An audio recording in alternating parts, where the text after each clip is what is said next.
Dana with the Rockstar Energy Drink Rockstar Lounge. I have Dan from Disturbed with me. Dan, you play guitar in Disturbed, yes? That's right. He's not just here for the looks, guys. He actually does stuff. This is not a normal interview. I'm going to warn you. I had a feeling. What, really? Yeah. Shocking. If John Reese has anything to do with it, it's not going to be normal. Just saying, you've been through this before, haven't you? One time before, and then Mayhem a couple years ago, yeah. Was it uncomfortable? A little bit. I'll make you I'm uncomfortable. I'm sure. I can only imagine what these questions are going to be. We can start out lightly.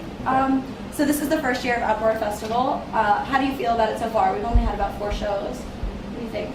Great, especially for us last night in our hometown, Chicago. And the bands are awesome. Chicago is so dedicated to Disturbed. I had people coming up all day long and they were like, oh, where's Disturbed doing a signing? We're like, oh, sorry, they're not. They're like, but they're from here. Yeah. Like, we didn't know. They told us that they owned you guys. It was it was kind of awesome. We are theirs. I mean, they definitely diehard fans. I like it. So now we're gonna start to get into my questions. Desert Island. You can only bring 2 things. What are they gonna be? Jägermeister is always nice to have. Lush. Yeah, that's terrible. And how about a boat? Oh my gosh. I ask this question all the time. Yeah. Nobody says a boat. Yeah. You're the smartest person that's ever answered that question. And a little smarter than the rest of the guys out here. You're not too bright. That's awesome. Jaeger and a boat. So you might go in circles for a little bit, but it'll work out. All right. So if you could have anybody play you in a movie, it's your choice. Who would it be? I don't know. Chuck Norris. That's the best answer yet. Done. You can't. Nobody tops Chuck Norris. Everybody loves Chuck Norris. Yeah. Well, he pretty much rules the world. So. All right. So if you could be any food, what would you be? Probably steak, because I eat steak probably 5 nights a week, and then That's a lot die of hard. cows. Yeah, I like cow. I'm a Roost Chris steak kind of guy with the butter on there and just Butter on steak? yeah. They have like the sizzling butter when they bring it to the table. You hear it sizzling, and it's delicious. It's Probably so, one of my favorites. I can't even talk about steak. I haven't had steak in like 8 years. I'm gonna tell you what. You're missing out. Yeah. Maybe. Food is clearly something I like to talk about. If you could have dinner with anybody, fact, fiction, dead, alive, who would it be?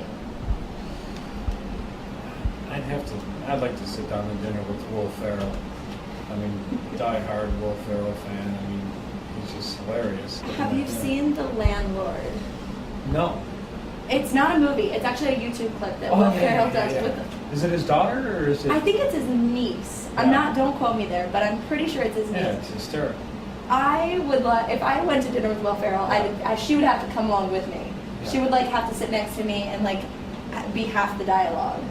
I think if somebody else did that, they would be a bad parent. But he can get away with having this little kid swearing at him, and it's cute and it's funny because it's him. So Ask him to people drink accept beer. it. You know? That clip is one of my favorite things ever. I love that.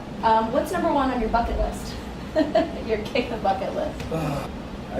I'm dying to play with Iron Maiden sometime in our career. We need to do it. We've pretty much checked everybody else off the list. We've had the opportunity to play with Metallica and Judas Priest and Kiss and just a lot of the great classics down the line. And Iron Maiden, I think, is the only one left that we haven't had the opportunity. And I think before our careers are done or before our lives are over, that would be the dream for us to share the stage with them.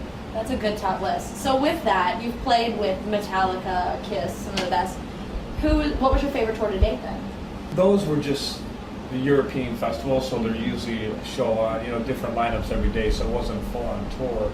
But those were memorable moments. I think Rock am Ring in Germany was about 80,000 people. So, I mean, when you're sharing the stage with Metallica and then just a lot of great bands that, majority of the American bands go over there to do those festivals, and it's just always a very memorable moment when you can see 80,000 people and you don't see where it ends. That's awesome. 80,000 people, I don't know what I would do with myself. It's pretty cool. I wasn't nervous about the 80,000 that were watching. I was more nervous about the guys in Metallica standing on the side of the stage watching us perform and thinking, oh God, we're all excited, feeling like little kids up there, and but then nervous, thinking that these guys are going to be, you know, They're just judging judging us. you. Yeah, that's exactly what's going on. All right, so I'm going to end this on a pretty awesome question. Would you rather be attacked by an angry pirate or a giant snake? Simple question, right? I have a phobia with snakes. I'm not good with snakes. Me too. Yeah, I think I'd rather fight the angry pirate. Probably only has one. There's a good chance he only has one leg that you can just possibly Yeah, take and out. one eye. So if I reason get him with in him. his blind side, if he's got, you know, the patch on there, Yeah. I just clock him upside the head. I think I got a better chance. I'm not afraid of any man, but I'm afraid of snakes. I don't know what it is. They're just, you know, They're terrible. I would rather lay in a bed of spiders because Yeah. they have multiple legs. I'm okay with it. Yeah. Snakes don't have legs, and they can detach their jaws. And Yeah, I'm just uncomfortable swallow things. sitting here Yeah, thinking about it's- snake right now. I had to be a honest. couple months ago. There was my wife found a snake in our front yard, and my neighbor luckily happened to come by, and I'm out there with gloves and a rake and everything out, and you know we don't have dangerous snakes in my hometown. You know, in Chicago, there's nothing dangerous there. But I made the half-assed attempt of acting like I was going to pick it up, but hoping my neighbor would beat me to it, and that's exactly what I did. So I'm like acting like I'm chasing it around and I'm going to catch it, and I just like missed it on purpose, but acting like I was really trying to get it. And of course, Into he somebody came to else's the yard to deal with He it. came to the rescue and he came up and picked it up, and then I didn't want him to know that I was being a wuss about it. I didn't want nothing But to do now with we that know. thing. Yeah, it's not good. Neighbor, I hope you're judging him right now. I'm just kidding. I think he figures it. I invited him to the show last night. He had plenty of drinks, and so I made it up. Awesome. Well, thank you. This has been interesting. Do know a lot more about you. We're going to drink and not talk about snakes later. Yeah, So. that's good. Thank you guys. Stay tuned. We have more Disturbed coming up.